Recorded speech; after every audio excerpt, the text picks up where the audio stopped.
Notre étude sur les dons spirituels. On va clôturer aujourd'hui l'étude sur les dons spirituels. En fait, on va le voir ensemble, il reste 2 dons à voir. Mais on ne peut pas les dissocier. Et on va les regarder ensemble. On va parler ce soir du don des langues, du don du parler en langue, le don des langues et l'interprétation des langues. On trouve cela dans 1 Corinthiens chapitre 12, verset 10. 1 Corinthiens chapitre 12, verset 10. Il est dit à un autre le don d'opérer des miracles, à un autre la prophétie, à un autre le discernement des esprits. Et maintenant on arrive à ces dons que nous allons étudier ce soir. À un autre la diversité des langues et à un autre l'interprétation des langues. Ce soir, donc, on va regarder le don des langues, on appelle ça aussi le don des langues, ou la diversité des langues, et le don d'interprétation des langues. Il est fondamental de comprendre dès le départ que nous ne pouvons dissocier ces 2 dons. Ils sont complémentaires et interdépendants. Le don des langues est inutile s'il n'y a pas l'interprétation. Et on le verra en détail dans quelques instants. S'il n'y a pas le don d'interprétation, le don de langue devient inutile dans un contexte public d'assemblée. Paul en parle très clairement dans 1 Corinthiens 14 et tout à l'heure on vérifiera ce verset qui le stipule. Ces 2 dons, le don donc des langues ou le don d'interprétation des langues, font partie de ce qu'on appelle les dons d'inspiration. Vous vous souvenez que les 9 dons sont classés en catégories. Et les dons d'inspiration sont le don des langues, le don d'interprétation des langues, et le 3e, c'est lequel ? Prophétie. La prophétie. Exactement. Parfait. Alors, les dons d'inspiration sont ceux par lesquels Dieu communique directement un message à son Église par le Saint-Esprit. C'est ça, les dons d'inspiration, une communication de Dieu par le Saint-Esprit à l'Église de Jésus-Christ. Alors, il faut commencer par le commencement, et on va lire beaucoup de textes ce soir. Est-ce que vous avez vos Bibles ? C'est bien de venir à une étude biblique avec la Bible, c'est mieux même, c'est conseillé. Alors, on va faire ce soir un premier point, c'est une distinction fondamentale, faire la différence et bien comprendre la différence entre le don des langues et le parler en langue. Le don des langues, dont il est question dans 1 Corinthiens 12 et dont il est question dans les dons spirituels, et le parler en langue. Parce qu'il est crucial d'en parler de cela. Beaucoup de chrétiens confondent. Le parler en langue et le don des langues. Le parler en langue, c'est le signe du baptême du Saint-Esprit. Et je vous donnerai des références tout à l'heure pour vous prouver que le signe initial du baptême du Saint-Esprit, c'est le fait que nous parlons une langue que nous n'avons pas apprise. C'est important de le dire car il y a un courant aujourd'hui qui laisse entendre qu'on peut être baptisé du Saint-Esprit sans parler en langue. La question que je pose, c'est comment tu vérifies alors que tu es baptisé du Saint-Esprit ? Est-ce que c'est simplement parce que tu as senti de la chaleur ? Est-ce que simplement parce que tu pleures ? Le Seigneur a permis qu'il y ait un signe évident pour démontrer qu'une personne est remplie du Saint-Esprit et qu'elle est baptisée du Saint-Esprit, c'est le parler en langue. Ça, vous savez tous où s'est produite la première fois le baptême du Saint-Esprit avec le parler en langue. Vous connaissez tous le texte. On va le lire, Acte 2. Acte 2, chapitre 2 du livre des Actes, du verset 1er au verset 4. C'est la première manifestation des langues dans le Nouveau Testament, dans ce récit qu'on appelle la Pentecôte. Il est dit, donc, Acte 2, verset 1er, « Le jour de la Pentecôte, ils étaient tous ensemble dans le même lieu. » Juste, je vous fais remarquer la précision du texte, et pour ceux qui étaient à la formation vendredi soir, je vous ai fait remarquer qu'il y a des fois des choses qui semblent étonnantes, comme une répétition. Nous aurions écrit, nous plus légèrement, que le jour de la Pentecôte, ils étaient tous ensemble. Pourquoi ils ont ajouté dans le même lieu ? Puisqu'ils sont tous ensemble, c'est évident que c'est dans le même lieu. Eh bien, parce que, mes amis, on peut être dans le même lieu sans être ensemble. On peut être dans le même lieu sans être unis. Est-ce que vous comprenez? Et le Saint-Esprit a précisé que ces 120 qui étaient là n'étaient pas simplement dans le même lieu géographique, mais ils étaient unis spirituellement. Et que Dieu fasse que nous ne soyons pas simplement dans le même lieu, mais unis. Et que le Seigneur permette que si l'ennemi veut créer la division d'une manière ou d'une autre, eh bien, il n'y ait pas de division au milieu de nous pour justement voir la gloire de Dieu. Donc il est dit, tout à coup, il vint du ciel un bruit comme celui d'un vent impétueux. Le bruit est venu d'en haut. Il remplit toute la maison où ils étaient assis.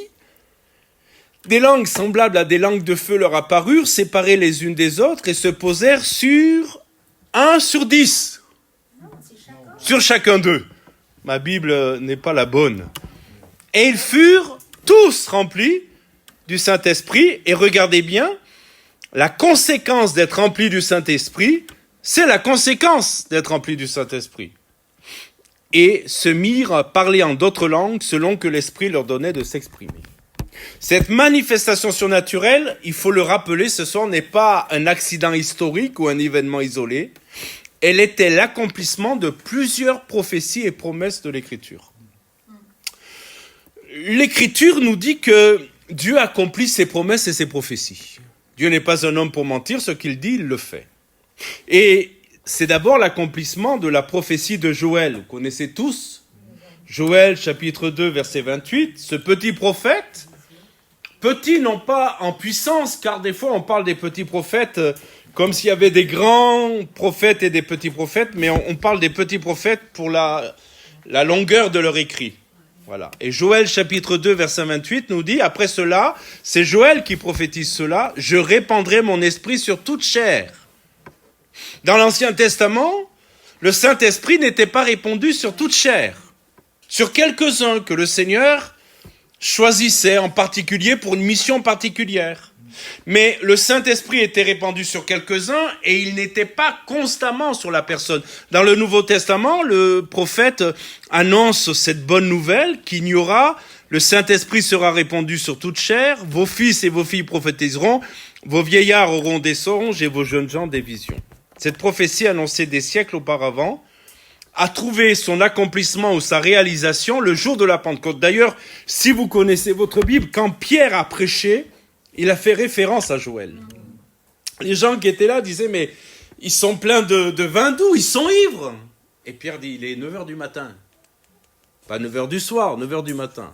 Et s'appuyant sur la prophétie de Joël, il déclare, vous le vérifierez dans Actes 2, 14, 21, que cette prophétie s'accomplit maintenant sous leurs yeux, devant des témoins, c'est vrai, stupéfaits de ce qui vient de se produire. Maintenant, nous qui connaissons le parler en langue quand on est baptisé du Saint-Esprit, nous sommes habitués à cela, mais comprenez à l'époque, 120 personnes dans un même lieu, qui se mettent à parler dans une langue connue, parce qu'on va en parler dans quelques instants, comprenez qu'ils ont été stupéfaits de cette action et qu'ils se sont dit, mais ils sont sous, c'est pas possible, pour avoir de tels comportements. Maintenant, nous-mêmes, lorsque nous avons mis les premières fois les pieds dans une église évangélique de Pentecôte et qu'on a vu des gens parler en langue, on s'est aussi posé la question, c'est quoi cette affaire ? Mais comme Dieu est un Dieu d'amour et de grâce, il nous permet de surpasser notre stupéfaction et nos craintes pour parler à notre cœur. Donc dans Actes 1, 4 et 8, on ne lit pas le texte, mais vous savez que le Saint-Esprit donc est descendu. Et Jésus avait aussi dit, rappelez-vous, avant son ascension, il avait dit à ses disciples d'aller à Jérusalem et d'attendre. Ils avaient une mission à accomplir. Cette mission, il leur avait donné, allez et faites de toutes les nations des disciples, vous le savez. Mais le Seigneur a dit, avant cela, il faut que vous receviez la puissance qui vient d'en haut. L'urgence ne fait pas que vous devez aller sans recevoir la puissance. L'urgence, c'est que vous receviez la puissance. Et mes frères et sœurs, je crois que c'est toujours vrai pour nous aujourd'hui, l'Église de 2026. L'urgence, c'est que nous recevions la puissance avant d'aller. Et que Dieu fasse que cette assemblée soit remplie de la puissance du Saint-Esprit, et par cette puissance que nous puissions aller et faire de toutes les nations des disciples. Donc Jésus avait donné cette promesse dans Actes 1.8, vous la connaissez, mais vous recevrez une puissance, le Saint-Esprit survenant sur vous, et vous serez mes témoins. Regardez bien Actes 1.8, nous y reviendrons tout à l'heure. Il y a un ordre qui est donné, un ordre dans dans l'expansion de l'évangile. D'abord, ça commence à Jérusalem, puis dans la Judée, puis dans la Samarie, et jusqu'aux extrémités de la terre, et bénissons Dieu, parce qu'à l'époque, les extrémités de la terre, c'était nous. C'était pour nous. Et aujourd'hui, le Seigneur aussi continue d'envoyer des missionnaires jusqu'aux extrémités de la terre. Que Dieu soit béni pour l'appel qu'il adresse à ces missionnaires qui quittent leur pays, leur confort, leur famille, pour aller jusqu'aux extrémités de la terre apporter l'évangile. Alors, Marc 16, 17 nous dit « Voici les miracles qui accompagneront ceux qui auront cru. En mon nom, ils chasseront les démons, ils parleront de nouvelles langues. » Jésus avait dit aussi qu'il y aurait une manifestation miraculeuse au travers des démons qui sont chassés, mais aussi au travers du fait que nous parlerions de nouvelles langues. J'entends parfois des gens qui disent « Moi, je n'ai jamais connu de miracle. » Alors, je voudrais corriger cela en vous disant, si vous êtes né de nouveau, vous avez déjà connu un miracle. Parce que la nouvelle naissance, c'est un miracle. Tout vient de Dieu. Nous naissons de nouveau par la puissance du Saint-Esprit. Et c'est tellement un miracle que c'est inexplicable, c'est mystérieux. Et puis, si en plus vous parlez en langue, deuxième miracle. Les gens qui disent, moi, je n'ai jamais connu de miracle, si tu parles en langue, c'est un miracle que tu parles en langue. C'est un vrai miracle. Je m'appuie sur ce que Jésus a dit. Voici les miracles qui accompagneront ceux qui auront cru. En mon nom, ils chasseront des démons. Et les miracles, c'est ils parleront de nouvelles langues. Gloire à Dieu pour les miracles. Vous êtes des miraculés quelque part si vous parlez en langue.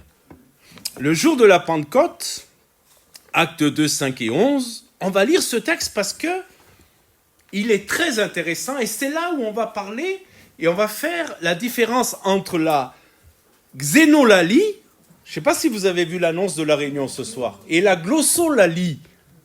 Et là, peut-être vous allez dire, le pasteur, il parle en langue. Oh non, je ne parle pas en langue là, c'est pas un parler en langue. Et on va faire la différence ce soir, puisqu'on parle du parler en langue et du don du parler en langue et de l'interprétation des langues. On va faire la différence ce soir entre la xénolalie, qu'on appelle aussi la xénoglossie. C'est pas une maladie, hein. Et la glossolalie. Alors, dans Actes 2, versets 5 et 11, vous avez vos Bibles ? Il y avait en séjour à Jérusalem des Juifs hommes pieux de toutes les nations qui sont sous le soleil. Notez bien, de toutes les nations.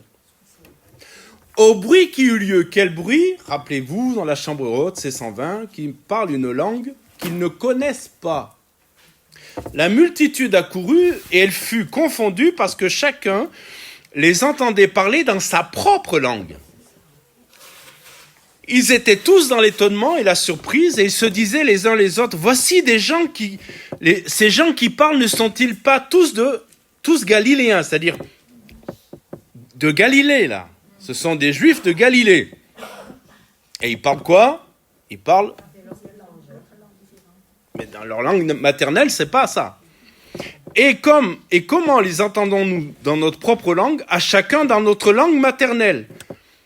Et voilà que la liste commence. Parthes, Mèdes, Élamites, ceux qui habitent la Mésopotamie, la Judée, la Cappadoce, le Pont, l'Asie, la Phrygie, la Pamphylie, l'Égypte, le territoire de la Libye, voisine de Cyrène, et ceux qui sont venus de Rome, les Italiens, Juifs et prosélytes, Crétois de Crète et même Arabes. Comment les entendons-nous parler dans nos langues des merveilles de Dieu ? Regardons ce texte, analysons un peu les choses.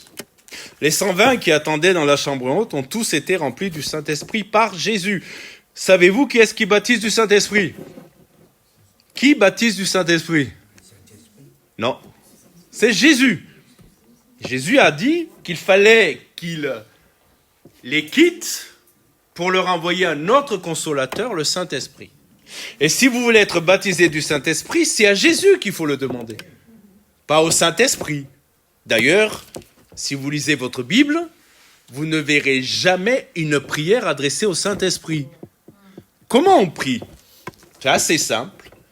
On prie Dieu, le Père, au nom de Jésus, par le Saint-Esprit. C'est comme ça qu'on prie. On prie Dieu le Père au nom de celui qui a payé pour nous, au nom de Jésus, par le Saint-Esprit, inspiré par le Saint-Esprit. Alors vous allez me dire, oui, mais si je prie le Saint-Esprit, le Seigneur est bon et il fait avec ce qu'on fait, d'accord ? Mais en tout cas, si vous voulez être rempli du Saint-Esprit, baptisé du Saint-Esprit, les gourmandiers au fond du Niger pourraient vous le dire cela, parce qu'on les a enseignés dans ce domaine.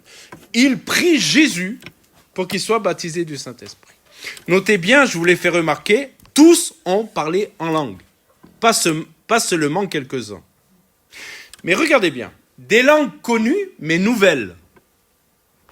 Pourquoi je dis connues ? Parce que ceux qui parlaient ne la connaissaient pas, mais ceux qui l'ont entendue, certains la connaissaient. Ceux qui parlaient en langue ne comprenaient pas eux-mêmes ce qu'ils disaient, puisqu'ils parlaient une langue qu'ils ne connaissaient pas, mais ceux qui ont été à Jérusalem ce jour-là de toutes les nations l'ont compris parce que c'était dans leur langue maternelle. Et c'est là où on va en venir dans quelques instants entre la xénolalie et la glossolalie. Mais avant de parler de ça, regardez l'audience particulière ce jour-là. Est-ce que vous croyez avec moi que le Seigneur fait tout parfaitement et merveilleusement bien ? Et que le Seigneur a répondu au bout de combien de jours ? 10 jours. Pourquoi pas 8 ? Pourquoi pas 12 ? Pourquoi 10 ? Pourquoi le jour de la Pentecôte ? Parce que le jour de la Pentecôte, les Juifs de la diaspora, vous connaissez le terme diaspora ? C'est des Juifs qui ne sont plus dans leur pays, qui sont dans le monde, mais qui revenaient pour les fêtes principales, Pâques et Pentecôte. Et à Pentecôte, il y avait des Juifs de toutes les nations qui étaient venus à Jérusalem pour apporter les sacrifices. Et ces Juifs de la diaspora, venus de différentes nations pour adorer à Jérusalem pendant la fête de Pentecôte, ont entendu les 120 parler dans leur propre langue, à eux. Des langues des pays où ils vivaient après la dispersion d'Israël. Je ne relis pas la liste, mais elle est longue. Et on voit qu'elle englobe toutes les nations. Mes frères et sœurs, ce soir, on veut se rappeler que notre Dieu a un cœur pour toutes les nations, pour toutes les ethnies. Il a un cœur pour les Blancs, pour les Auvergnats, les Aurillacois, et ils ont besoin de la grâce de Dieu. Le Seigneur a un cœur pour ceux qui ont la peau plus foncée, que Dieu les bénisse. Pour l'Asie, alléluia. Et j'aime à dire, s'il y en avait des Verts, le Seigneur aurait un cœur pour les Verts aussi. Vous voyez, le Seigneur a permis ce jour-là qu'il y ait, écoutez-moi bien, je vais l'appeler comme ça, une audience internationale, mondiale. Et avez-vous regardé le contenu du message ? Il est dit qu'il parlait des merveilles de Dieu. Mes frères et sœurs, quand le Saint-Esprit parle, il ne parle pas de banalité ou de propos ordinaires.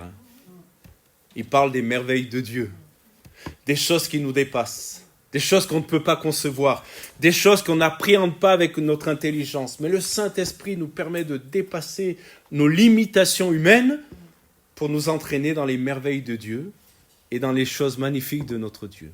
Alléluia. Alors on va regarder maintenant cette différence, les deux types du parler en langue. T'es allé trop vite mon frère, reviens. Les deux types de parler en langue. Alors il y a d'abord la xénoglossie ou la xénolalie et ensuite la glossolalie. Avez-vous déjà entendu parler de ça ? Non. Bon, ça me rassure, je n'ai pas travaillé pour rien, quoi.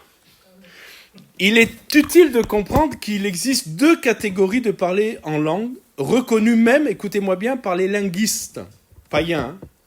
D'abord, la xénoglossie ou la xénolalie. Écoutez-moi bien, c'est le fait de parler une langue connue et identifiable, mais que la personne n'a jamais apprise. Est-ce que vous comprenez ? C'est une langue connue, identifiable, mais la personne ne l'a jamais apprise. Nous connaissons un pasteur qui, lorsqu'il prie en langue, comme vous priez en langue, parle un anglais parfait avec un accent impeccable. Sauf que il ne comprend rien de l'anglais. Il sait quelques mots, c'est trivial ce qu'il sait, mais quand il se met à parler en langue, moi je l'ai déjà entendu plein de fois parler en langue à côté de moi, il parle un anglais parfait et un accent parfait. Mais lui, il ne comprend rien de ce qu'il dit. Est-ce que vous comprenez? C'est ça la xénoglossie ou la xénolalie. C'est parler en langue que moi je ne connais pas, mais qui est connue.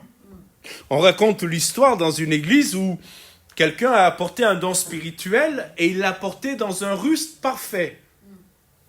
On voyait qu'il y avait des connotations un peu du russe, mais lui, il ne comprenait pas. Et il y avait une femme qui était là pour la première fois au culte, une russe, qui est venue trouver le monsieur en disant « Mais vous avez parlé le russe, parfait, mais vous avez appris le russe où ?» Et le monsieur dit dire « Je ne connais rien du russe. » Elle dit « Mais c'était parfait. » Vous voyez, c'est ça la xénolalie. C'est parler en langue, une langue connue, et que la personne ne comprend pas. Et puis, juste avant d'avancer dans ce domaine, qu'est-ce qui s'est passé le jour de la Pentecôte? La glossolalie, je vais avancer, la glossolalie, c'est parler une langue totalement inconnue, qui n'est identifiable par aucun linguiste humain. Cette langue peut même être, dit l'apôtre Paul, la langue des anges. Paul le mentionne dans 1 Corinthiens 13, 1. Je vous lis le texte. Quand je parlerai la langue des anges, la langue des hommes ou la langue des anges, si je n'ai pas l'amour, je suis un airain qui résonne et une cymbale qui retentit. Paul reconnaît qu'il existe des langues angéliques, car il y a une communication dans le monde angélique. Et ce sont des langages célestes que les humains, quand ils parlent en langue, peuvent exprimer par le Saint-Esprit. Alors je repose la question, le jour de la Pentecôte, ce fut, d'après vous, une glossolalie ou une xénolalie? Une xénolalie. Une xénolalie. Forcément, puisqu'ils ont entendu les merveilles de Dieu dans leur langue maternelle. Et on peut penser que toutes les nations qui étaient là, dans les 120, eh bien, quelqu'un a parlé en arabe, un autre a parlé en italien. Vous voyez, chaque nation était représentée. Donc, le jour de la Pentecôte, il y a eu une xénolalie. Mais écoutez-moi bien, cela ne signifie pas que tous les baptêmes du Saint-Esprit doivent nécessairement manifester une xénolalie. Alors, on se posera la question, on va se la poser dans pas longtemps. Pourquoi le jour de la Pentecôte, ce fut une xénolalie et pas une glossolalie? Il y avait un but. Beaucoup de croyants baptisés du Saint-Esprit parlent en langue qui ne sont pas identifiables. Je vous ai écouté parler en langue. Je ne pense pas que vous parliez une langue, pour ceux avec qui j'ai prié en langue avec vous, une langue connue. Je ne connais pas toutes les langues. Mais la plupart du temps, nous exprimons de la glossolalie. Une langue qui n'est pas connue. Ça peut être aussi une langue des anges, comme je l'ai dit. Ça peut être une langue qui a existé mais qui n'existe plus. Et puis ça peut être une langue d'une tribu au fin fond de l'Afrique qui n'a même pas encore été découverte. Vous voyez la variété du Saint-Esprit. Il peut y avoir un mélange des deux? Je ne pense pas. Il n'y a qu'un seul parler en langue. Voilà. Je ne pense pas qu'il peut y avoir un mélange des deux. Beaucoup de croyants baptisés du Saint-Esprit, donc... font de la glossolalie. Alors pourquoi, à la Pentecôte, il y a eu une xénolalie et pas une glossolalie? Et d'ailleurs, excusez-moi, d'ailleurs, on ne le retrouve pas ailleurs. Vous l'avez remarqué? On ne le retrouve pas ailleurs. On le retrouve que le jour de la Pentecôte. Nous pouvons comprendre la raison en examinant le principe suivant. Le but de toute manifestation surnaturelle n'est jamais gratuit. Comprenez-moi, dans le n'est jamais gratuit, c'est qu'il y a toujours une intention de Dieu. Dieu ne fait pas des miracles comme ça. Dieu n'intervient pas juste pour dire j'interviens. Il y a toujours une intention divine, un objectif précis lorsque Dieu se manifeste de façon surnaturelle. Le mot miracle, un des mots miracles, parce qu'il y en a plusieurs en grec, mais un des mots miracles en grec, c'est le mot sémion. Et le mot sémion, c'est signe. Le but du miracle, c'est pas l'exploit. Suivez-moi bien. Le but, c'est pas l'exploit. Le but, c'est de faire un signe et de pointer vers Jésus-Christ et vers les vérités spirituelles. C'est pour ça que il nous faut nous méfier de ces miracles qui n'ont que pour le but le miracle, l'exploit. Le but de Dieu, lorsqu'il y a un miracle, le but du Seigneur, lorsqu'il y a un miracle, c'est pas pour épater la galerie, c'est pour amener à la conversion. Est-ce que vous me suivez? Et pour tous les dons spirituels, à chaque fois, il est question de l'esprit est donné pour l'utilité commune. Le but, c'est l'utilité commune.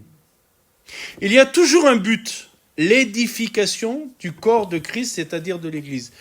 À la Pentecôte, au-delà du baptême, et comprenez bien, c'est la première Pentecôte, il y a des Juifs de toute la diaspora qui sont là, au-delà du baptême du Saint-Esprit, pour que les disciples, c'est vrai qu'il fallait que les disciples reçoivent la puissance nécessaire pour être témoins, mais Dieu avait en vue quelque chose d'autre. Regardez bien comment ça s'est passé. Comment s'est passé cet événement? D'abord, il y a eu l'attraction. Les Juifs de toutes les nations sont venus en courant parce qu'ils les ont entendus parler dans leur propre langue. C'est pas un prospectus, c'est pas une annonce sur Instagram, sur Facebook. Je suis pas contre tout ça, hein.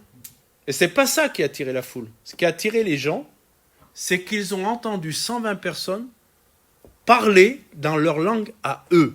Et ça a attiré. Et quand je lis le texte, et un jour on en parlera et on partira du texte d'Ézéchiel, vous savez, de l'esprit qui vient des 4 vents sur l'ossuaire là. Ces eaux peuvent-ils revivre? Et dans Actes, il y a quelque chose qui m'a interpellé lorsque j'ai médité sur ces 2 textes en parallèle, Acte 2 et Ézéchiel, c'est qu'il y a un bruit qui est venu du ciel et qui a amené un réveil. Et dans Actes, il y a un bruit, dans Ézéchiel, c'est la même chose. Et mes frères et sœurs, je vais le dire comme ça. J'espère que vous allez me comprendre. Je vais essayer de le formuler le mieux possible. Ce qui compte, ce n'est pas le bruit qui vient de là. Ce qui compte, c'est le bruit qui vient de là. Parce que le bruit qui vient de là, ça ne change pas les cœurs. On bénit Dieu pour le bruit qui est là, vous comprenez? On bénit Dieu pour les musiciens, on bénit Dieu. Mais on veut plus que ça. On veut un bruit qui vienne du ciel. Alléluia. Et je prie qu'il y ait un bruit qui vienne du ciel sur notre église. Pas le bruit de la pluie qui transperce notre plafond, mais la rosée du ciel, oui. La pluie du Saint-Esprit, oui. Parce que cette pluie-là et ce bruit-là a attiré les gens. Et regardez bien, écoutez-moi bien, plus que les gens, ça a attiré les cœurs. Je vais le dire comme ça, si on a de la super technique, si on a des moyens de sonorisation, si on a des bons musiciens, on peut attirer du monde ici. Écoutez-moi bien, on peut attirer du monde ici. Mais attirer les gens, c'est pas attirer les cœurs. Et ce qu'il faut, c'est que les cœurs soient attirés. Est-ce que vous me comprenez? Ah, ça ne veut pas dire qu'il faut qu'on soit minable dans notre jeu, dans ce qu'on fait, mais ça veut dire qu'on doit d'abord être rempli du Saint-Esprit. Alors, ils ont été attirés, ensuite ils sont dans l'étonnement. Comment ces Galiléens parlent-ils nos langues? Ensuite ils questionnent. Ah, voilà ce qu'il faut. Il faut que les gens nous questionnent. Il faut que quelque chose les amène à nous questionner. Pourquoi vous êtes comme ça? Pourquoi vous parlez comme ça? Pourquoi vous vivez ça? Comment les entendons-nous parler dans nos langues des merveilles de Dieu? Ils questionnent. L'intérêt est créé. Alléluia. Et puis, là, il y a une ouverture. Parce qu'il y a un intérêt, parce qu'il y a un questionnement, parce qu'il y a une soif spirituelle réelle, Pierre va se mettre à prêcher. Et vous le savez, le résultat, c'est 3000 conversions et 3000 baptêmes. À chaque fois que je lis ce texte, je dis au Seigneur, je veux juste la dîme, moi, des 3000, à chaque réunion. Ça vous intéresse? Juste la dîme. En même temps, Seigneur, 3000 conversions, là, si ça nous arrivait, là, je ne sais pas comment on ferait face. Alors, vous voyez, la xénolalie, là, avait un but. Là, le salut des âmes. Mes frères et sœurs, le but d'être rempli du Saint-Esprit, de vivre les choses de l'Esprit, c'est pas pour notre gloriole. C'est le salut des âmes. Alors revenons à ce que je disais tout à l'heure, le parler en langue comme signe du baptême du Saint-Esprit. Aujourd'hui, cela est remis en question. Et beaucoup, et d'ailleurs certains m'ont posé la question sur WhatsApp, je les ai invités à venir à la réunion ce soir, malheureusement ils ne sont pas là.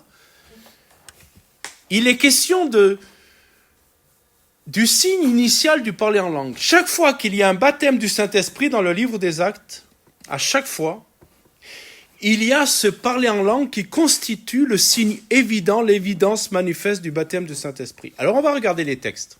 Et il y en a un qui est souvent pris comme argument pour dire, mais voyez là, il n'y a pas le parler en langue. D'abord, on ne va pas le relire dans Acte 2, vous vous souvenez, ils furent tous remplis du Saint-Esprit et se mirent à parler en d'autres langues. Donc, le fait qu'ils ont été remplis du Saint-Esprit s'est manifesté par le parler en langue. D'ailleurs, mes frères et sœurs, si vous n'êtes pas baptisés du Saint-Esprit, ne cherchez pas à parler en langue, cherchez à être remplis du Saint-Esprit. Est-ce que vous comprenez ? C'est parce qu'on est rempli du Saint-Esprit que nous pouvons parler en langue, et c'est un miracle. Mais ne cherchez pas, comme certains, à parler en langue. C'est pas ça. Cherchez à être rempli du Saint-Esprit. Et surtout, mes frères et sœurs, gardez-vous de ce que j'ai vu, où les gens font une recherche du baptême du Saint-Esprit, où le frère qui prie dit, commence à parler, dit, non, je l'ai vu. Et ça, c'est de la manipulation. Quelqu'un qui est rempli du Saint-Esprit, vous n'avez pas besoin de lui dire, de commencer à parler. Il est tellement rempli du Saint-Esprit, et mes frères et sœurs, ce qu'il faut qu'on recherche, c'est d'être rempli du Saint-Esprit. Et ce remplissage va déborder, et va faire que notre langue va s'exprimer dans une langue que nous ne connaissons pas. Regardez les Samaritains d'Acte 8. Vous avez vos Bibles ? Je vous ai dit ce soir qu'on ferait plusieurs lectures, et je vous encourage à prendre votre Bible dans Acte 8, 14 à 17. Et c'est là l'argument utilisé pour ceux qui disent « Mais non, le signe initial du baptême du Saint-Esprit, c'est pas le parler en langue. » On prend ce texte. Les apôtres, Acte 8, vous y êtes ? Les apôtres qui étaient à Jérusalem, ayant appris que la Samarie avait reçu la parole de Dieu, et envoyèrent Pierre et Jean, ceux-ci arrivés chez les Samaritains, prièrent pour eux afin qu'ils reçussent le Saint-Esprit, car il n'était pas encore descendu sur eux, sur aucun d'eux. Ils avaient seulement été baptisés au nom du Seigneur. Alors Pierre et Jean leur imposèrent les mains et ils reçurent le Saint-Esprit. Et puis le texte s'arrête là, dans notre lecture ce soir. Et là on dit, vous voyez bien, là il n'est pas dit qu'ils ont parlé en langue. Vous me suivez là ? Ils furent remplis, ils reçurent le Saint-Esprit, mais pas dit, et ils parlaient en langue. Alors il faut toujours lire le texte dans le contexte. Parce que si vous vous arrêtez là, l'argument semble valable, mais sauf que le texte ne s'arrête pas là, parce qu'au verset 18, il me semble, on s'est arrêté au verset 17, hein. Le verset 18, vous y êtes. Lorsque Simon vit que le Saint-Esprit était donné par l'imposition des mains des apôtres, il leur offrit de l'argent en disant « Accordez-moi ce pouvoir afin que celui à qui j'imposerai les mains reçoive le Saint-Esprit. » Ça s'appelle de la simonie. Vous avez entendu parler de la simonie ? La simonie, c'est monnayer la grâce de Dieu. Ça vient de ce Simon-là. Alors, ceux qui disent il n'y a pas eu de parler en langue, oui, sauf qu'il est juste dit après que Simon a vu quelque chose. Donc s'il a vu, qu'est-ce qu'il a vu ? Tous les autres textes disent que quand on est baptisé du Saint-Esprit, on parle en langue. Qu'est-ce qu'il a vu ? Qu'est-ce qui l'a amené à vouloir monnayer et recevoir la capacité, eh bien, en imposant les mains aux gens qui soient baptisés du Saint-Esprit ? Ce qu'il a vu, il a vu des gens parler en langue. Est-ce que vous comprenez ? Le texte ne le dit pas directement, mais le texte le dit quand même. Rappelez-vous aussi chez Corneille, on lit Corneille, vous savez que Corneille c'est un gentil. C'est quoi un gentil ? Vous allez me dire c'est un qui n'est pas méchant. Non, pas du tout. Un gentil c'est quoi ? C'est un non-juif. On les appelle comment encore, pour ceux qui étaient à la formation ? Les goïs, les comment ? Les barbares aussi. Quand vous voyez le mot barbare, c'est pas des gens qui ont des haches et les dents longues, hein. C'est des non-juifs. Corneille, c'est un prosélyte. C'est quoi un prosélyte ? quelqu'un qui pratique sans être. Il n'est pas juif, mais il vit C'est un non-juif, un païen, un gentil converti au judaïsme. au judaïsme. Donc, il s'est converti au judaïsme. C'est un prosélyte. D'ailleurs, rappelez-vous que Jésus va reprocher aux religieux de courir le monde pour en faire des prosélytes. Prosélytes, c'est-à-dire les convertir au judaïsme. Et donc, Corneille est un païen. Corneille, c'est un Italien. Un Européen. Et vous connaissez l'histoire, je vais pas rentrer dans les détails, mais Pierre est en train de jeûner. Vous savez ce qui se passe pendant qu'il jeûne? Il voit une nappe descendre avec des animaux impurs. Le Seigneur lui dit, tue et mange. Il dit, non, non. Même dans le rêve, il refuse, vous voyez un peu? Même dans un rêve, même virtuel, il est tellement ancré dans sa religion, dans sa tradition, que même virtuellement, il dit, je peux pas. Et finalement, il le fait. Et c'est là où on sonne à la porte. Enfin, on sonne pas, il n'y a pas de sonnette à l'époque. Et il y a quelqu'un qui vient et qui dit, il faut que tu ailles voir un Corneille. Mais Dieu lui a parlé déjà, pour lui montrer que l'évangile n'est pas réservé aux Juifs, mais aussi aux non-Juifs. Vous me suivez là? Le Seigneur avait préparé les choses. Et quand Pierre arrive chez Corneille, vers Acte 10, 44 à 46, comme Pierre prononçait encore ces mots, le Saint-Esprit descendit sur ceux qui écoutaient la parole. Tous les fidèles circoncis, pourquoi ils ajoutent circoncis? Parce que c'est des païens convertis au judaïsme, donc ils se sont fait circoncire. Si ça avait été des juifs, ils n'auraient pas eu à l'ajouter, ça, d'accord? Donc tous les fidèles circoncis qui étaient venus avec Pierre furent étonnés de ce que le don du Saint-Esprit était répandu sur les païens. Regardez bien, car ils les entendaient parler en langue et glorifier Dieu. Donc une nouvelle fois, c'est clair, le parler en langue était la preuve audible que les païens avaient reçu le Saint-Esprit. Petite parenthèse. En ayant été missionnaire au fin fond du Niger parmi les Nigourmandchés, lorsqu'on arrivait dans les villages, qu'on annonçait l'évangile, que les églises se fondaient et qu'il y avait les cultes, je m'interrogeais beaucoup sur le fait que, est-ce qu'ils sont vraiment nés de nouveau? Vraiment. Je me posais la question. Est-ce que finalement, ils n'ont pas adopté d'une façon un petit peu, je ne sais pas comment, mais la religion des Blancs, le christianisme, est-ce que finalement... Eh bien, j'ai eu des doutes jusqu'à ce que nous recherchions le baptême du Saint-Esprit et que je vois 200 personnes sous mes yeux baptisées du Saint-Esprit en moins de 5 minutes. Là, j'ai dit, ils sont vraiment nés de nouveau. Parce que le Seigneur ne se trompe pas. Et là, j'ai été convaincu qu'ils n'avaient pas adhéré à une religion de blanc, mais qu'ils étaient nés de la puissance d'en haut, nés de nouveau. Et c'est ce que Corneille va dire lorsqu'il va arriver à Jérusalem et devoir rendre des comptes. Vous connaissez votre Bible ? Et il va dire, mais ils sont baptisés du Saint-Esprit comme nous. Et mes frères et sœurs, le baptême du Saint-Esprit n'est que pour ceux qui sont nés de nouveau. Alléluia. Si tu n'es pas né de nouveau, si tu n'es pas né d'en haut, si tu n'es pas converti, tu ne peux pas prétendre à ce baptême. Mais si tu l'es, tu peux prétendre à ce baptême et je t'encourage à le chercher. Le baptême du Saint-Esprit. Je vais un peu plus vite parce que je veux avancer. Je veux terminer ce soir parce que je dis on ne peut pas dissocier ni le don des langues ni l'interprétation. À l'église d'Éphèse aussi, je vais rapidement, il est dit, lorsque Paul leur eut imposé les mains, le Saint-Esprit vint sur eux et ils parlaient en langue et prophétisaient. Encore une fois, le parler en langue a accompagné le baptême du Saint-Esprit. Et il est remarquable que ce baptême du Saint-Esprit s'est produit, vous le vérifierez, selon l'ordre de mission que Jésus avait annoncé. Vous vous rappelez, je vous avais dit Jérusalem, Judée, Samarie, extrémité de la terre. C'est exactement comme ça que ça s'est passé. Dans l'ordre de mission que le Seigneur a donné. Maintenant, venons au don des langues, qui n'est plus le parler en langue, signe initial du baptême du Saint-Esprit, mais le don des langues. Manifestation, on va dire, c'est une manifestation publique. Pourquoi je dis publique?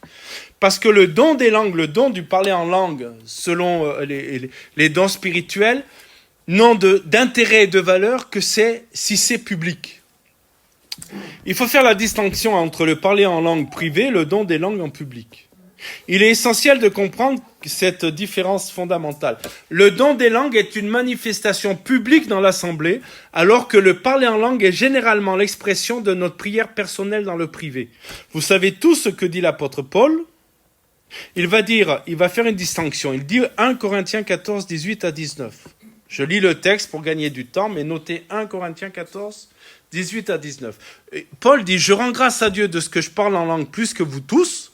Il parle aux Corinthiens, qui est une église connue pour être une église où on parle beaucoup en langue.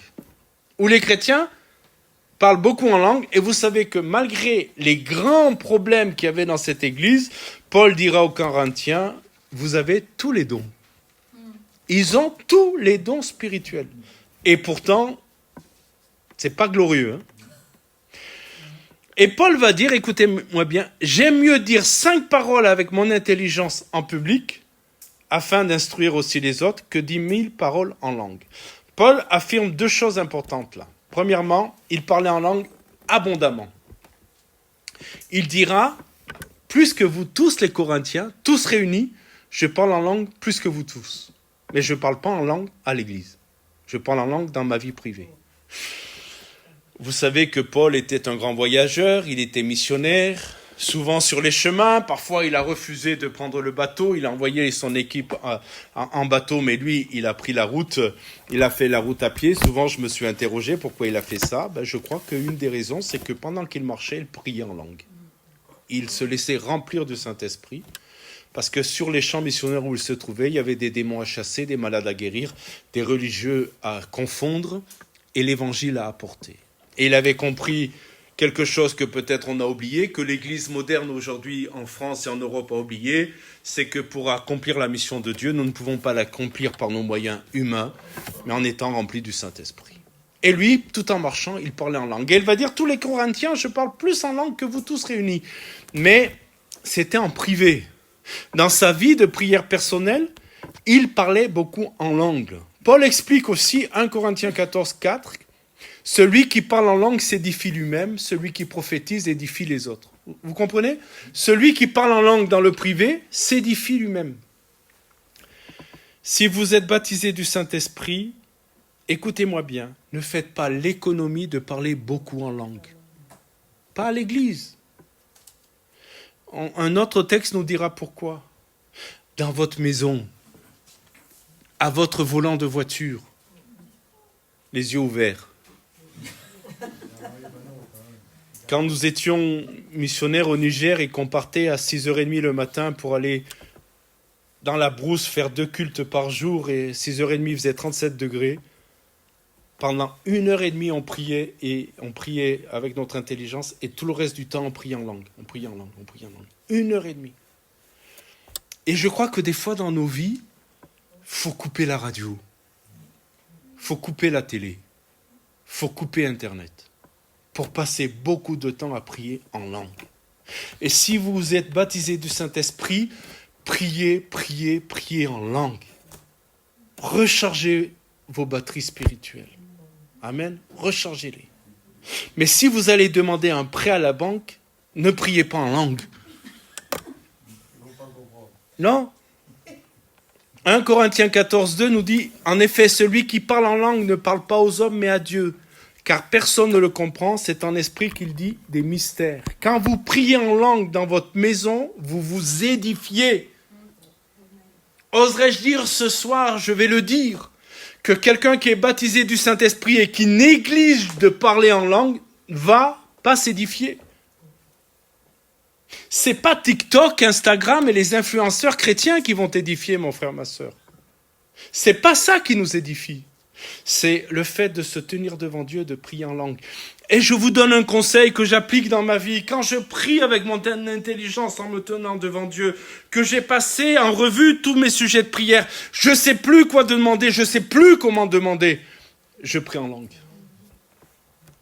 Parce que je sais que le Saint-Esprit prie correctement. Je pense à quelqu'un, je prie en langue. Je ne sais plus quoi faire avec celui-là. Je ne sais plus quoi faire avec celle-là. Je parle de conversion, je parle de ça, vous comprenez ? Je ne sais plus. Alors je prie en langue. D'abord, ça m'édifie, et je suis sûr que le Saint-Esprit prie selon la pensée de Dieu. Mes frères et sœurs, parlez beaucoup en langue. Jude le dira, Jude, verset 20, vous savez qu'il n'y a qu'un chapitre dans Jude. Pour vous, bien-aimés, vous édifiant vous-même sur votre très sainte foi, priant par le Saint-Esprit. Dans l'assemblée publique, si quelqu'un parle en langue sans interprétation, personne d'autre n'est édifié. L'Église ne tire aucun bénéfice de quelqu'un qui parle en langue. Vous me suivez là? Ça ne veut pas dire qu'il ne faut pas parler en langue dans l'Église. C'est pas ce que je suis en train de dire, parce que quand on est visité par le Saint-Esprit d'une manière collective, nous sommes saisis et nous parlons en langue. Nous avons raison de le faire. Mais écoutez-moi, si on parle tout le culte qu'en langue, personne ne va être édifié. Vous me suivez? Le don des langues, leur nature est une parole de Dieu qui est communiquée à l'Église au travers d'une langue inconnue de celui qui parle. Je répète, de celui qui parle. Elle peut être connue par quelqu'un dans l'auditoire, et là c'est une xénolalie, et celui qui l'exprime ne comprend rien de ce qu'il dit. L'origine est divine, c'est Dieu qui initie le message, le canal est humain, le croyant quelque part prête sa voix, mais ne comprend pas ce qu'il dit. Et le destinataire, c'est l'Église. Alors parfois, et bien souvent, avec quelqu'un en particulier. Maintenant, comme on l'a déjà dit, je le répète ce soir, un même don peut s'adresser à plusieurs personnes. Et ensuite, si c'est un parler en langue, il y a besoin d'interprétation. Pour que le message soit compris et que l'Église soit édifiée, il faut l'interprétation. C'est pour ça que 1 Corinthiens 14, 13 nous dit « C'est pourquoi celui qui parle en langue prie pour avoir le don d'interpréter. » Vous avez lu ça? L'association est nécessaire entre le don des langues et l'interprétation. C'est pourquoi ces deux dons, langue et interprétation, sont intrinsèquement associés et interdépendants. Pour ça qu'on ne peut pas faire une étude en les séparant. On ne peut pas les séparer dans un contexte public. 1 Corinthiens 14, 27, 28 nous dit en est-il qui parle en langue que 2 ou 3 au plus parlent, on va parler de ça, chacun à son tour. Pourquoi Paul donne ces restrictions? Parce que avant qu'il donne ces restrictions, à Corinthe, c'était la pagaille. C'était la pagaille dans la vie de l'esprit. Et regardez bien, et que quelqu'un interprète. S'il n'y a point d'interprète, qu'on se taise dans l'Église et qu'on parle à soi-même et à Dieu. Regardez bien. Limitation quantitative. Maximum 2 ou 3 personnes en langue, par réunion. Alors ça ne veut pas dire qu'il y aura que... Parce que si vous ajoutez à ça les prophéties, 3 prophéties, vous me suivez là? 3 parler en langue avec interprétation, ça fait quand même 6 dons par culte. 6 dons, c'est bien déjà. Hein? Mais regardez la sagesse de Paul et la sagesse du Saint-Esprit qui a inspiré Paul. Il dit, la vie de l'esprit, c'est pas le bazar. C'est pas la surenchère, c'est pas la compétition. Mes frères et sœurs, on n'est pas là pour faire de la compétition. Moi, je parle en langue, moi, j'interprète, moi, je prophétise. Et je vais vous dire quelque chose qui va vous choquer. C'est pas une marque de grande spiritualité que d'exercer un don spirituel. Parce que c'est un don. Je l'ai déjà dit et je le répète. Il y a des gens qui ne sont pas en règle avec Dieu, qui expriment des dons spirituels authentiques. Parce que c'est un don. Et ce qui fait qu'un chrétien est reconnu pour être un enfant de Dieu, c'est pas tant le don que le fruit. Amen. Limitation quantitative. Ordre, chacun à son tour, pas tous en même temps. Sinon on comprend rien. Et puis, il y a une condition absolue, qu'il y ait quelqu'un qui interprète. Et s'il n'y a pas d'interprète, vous avez vu ce que dit le Seigneur? Faites le silence. Attendez dans le silence. Parlez à votre cœur. Et c'est là où c'est aussi étonnant. Je vous ai dit, c'est ma conviction, qu'on ne pouvait pas choisir son don. Si vous pouviez choisir votre don spirituel, vous choisiriez lequel?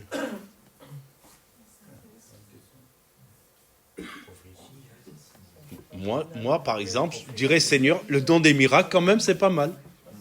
Le don de guérison, c'est pas mal. Si c'est pour la gloire de Dieu, hein. Et on ne peut pas choisir ces dons parce que, à part ceux qui font leur commande au Père Noël, mais vous avez passé l'âge, quand c'est notre anniversaire, normalement, on ne dit pas quel cadeau on veut.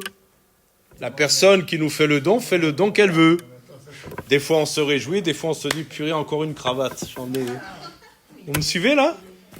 Et concernant les dons, suivez-moi bien, concernant les dons, on ne peut pas sélectionner son don. Par contre, regardez bien, écoutez bien, là, il y a un texte intéressant, 1 Corinthiens 14, 12 et 13, vous y êtes. De même, vous, puisque vous aspirez aux dons spirituels, que ce soit pour l'édification de l'Église, que vous cherchez à en posséder abondamment, c'est pourquoi, regardez bien, que celui qui parle en langue prie pour avoir le don d'interpréter. On ne peut pas demander le don. Par contre, si on a le don du parler en langue, le Seigneur nous responsabilise et nous dit, il faut que tu demandes le don d'interpréter. Parce que si personne ne l'a dans l'Église, ton don vous me suivez là? Ton don du parler en langue n'édifiera pas. Donc, tu dois demander au Seigneur qu'il te donne le don d'interpréter parce que le don que tu as reçu ne va pas être édifiant pour l'Église. Alors, je dis à quelqu'un ce soir, si vous apportez régulièrement des messages en langue dans l'assemblée, vous devez prier pour que Dieu vous donne aussi l'interprétation. Et il n'est pas rare de voir dans l'Église des gens qui apportent un don en langue et juste après, ils donnent l'interprétation. Juste après, la même personne, on ne cite pas de nom, ce n'est pas important, la même personne, vous me suivez là? La même personne va donner un don en langue, elle va donner le don d'interprétation parce que le Seigneur sait que ce don en langue n'aura pas d'utilité s'il n'y a pas d'interprétation.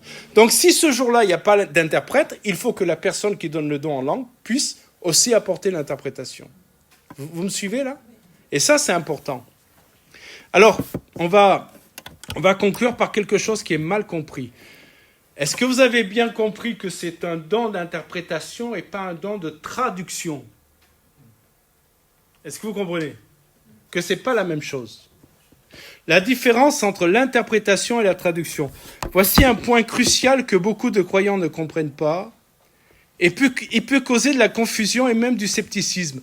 L'interprétation des langues n'est pas une traduction mot à mot. Ce n'est pas l'équivalent de traduire d'un texte d'une langue à une autre langue. C'est une interprétation, comprenez-moi bien, c'est pour ça qu'il y a des choses bizarres et que des fois on est sceptique. C'est une interprétation du sens général de la pensée globale du message que Dieu communique. Alors il y a des choses étonnantes, vous avez dû le vérifier. Un message en langue court, suivi d'une longue interprétation. C'est pas une traduction, c'est une interprétation. Une traduction voudrait, ça dépend des langues. En gourmandché, si je dis loué soit Dieu, je vous le traduis en gourmandché, c'est ou yela in biatikardi. Ou yela in biatikardi. 3 mots et ils traduisent, là c'est pas une interprétation, ils savent pas dire loué soit Dieu. Ils savent pas le dire. Ils sont obligés de dire que le nom de Dieu soit loué. Mais une interprétation, c'est, comment dirais-je, c'est pas une traduction. Le Saint-Esprit peut amplifier et développer le message lors de l'interprétation. Le Saint-Esprit peut donner des détails et des applications peuvent être ajoutées par l'Esprit, vous comprenez? Et c'est aussi étonnant parce que des fois, on a des parlers en langue très longs et l'interprétation est courte. Parce que ce n'est pas une traduction, c'est une interprétation. L'essence du message peut être condensée. Parfois, il est développé, parfois, il est condensé. La pensée centrale peut être exprimée en quelques mots. Alors, je termine, parce que l'heure est avancée. C'est la pensée générale, le message essentiel qui est mis en avant. Est-ce qu'on comprend ce soir que le Seigneur utilise des canaux humains et que nous sommes imparfaits? Lorsque l'Esprit donne une interprétation, il travaille au travers de notre vocabulaire personnel. Il fait avec ce que nous sommes. Il travaille avec notre compréhension théologique actuelle. On n'a pas tous le même niveau de compréhension. Il travaille en fonction de notre maturité spirituelle aussi. Et puis il travaille aussi avec notre arrière-plan culturel. Paul dira, nous portons ce trésor dans des vases de terre afin que cette grande puissance soit attribuée à Dieu et non pas à nous. Nous devons accepter que nous sommes des vases imparfaits. Et que donc, l'expression des dons seront toujours imparfaits. C'est pour ça que l'Écriture nous dit, vous savez ce que dit l'Écriture? Examinez toutes choses. Et vous savez la suite? Retenez ce qui est bon. Laissant entendre que ce qui peut être dit peut ne pas être bon. Est-ce que vous comprenez? Examinez toutes choses, retenez ce qui est bon. Donc, notre interprétation sera colorée de notre humanité. Et il faut qu'on fasse avec. Mais ce n'est pas parce que c'est coloré de notre humanité que ça ne vient pas de Dieu. Le vocabulaire peut ne pas être à la hauteur de la pensée de Dieu, mais ça ne veut pas dire que ce n'est pas la pensée de Dieu. Est-ce que vous me suivez? Quelques questions rapidement pour terminer. Tous les croyants doivent-ils parler en langue? Non. Non. Parce que c'est un don. Non, parce que c'est un don. Et le don des langues, pour parler du don des langues, Dieu le donne à qui il veut. Maintenant, le parler en langue comme signe initial du baptême du Saint-Esprit, ça, le Seigneur veut que tous les chrétiens nés de nouveau puissent être baptisés du Saint-Esprit et parler en langue. Les langues, vous l'avez compris, la question c'est: les langues sont-elles un signe du baptême du Saint-Esprit? Oui, d'après les textes qu'on a étudiés. Et puis une question, parce que je ne sais pas si on vous l'a posée: les langues sont-elles pour nous aujourd'hui?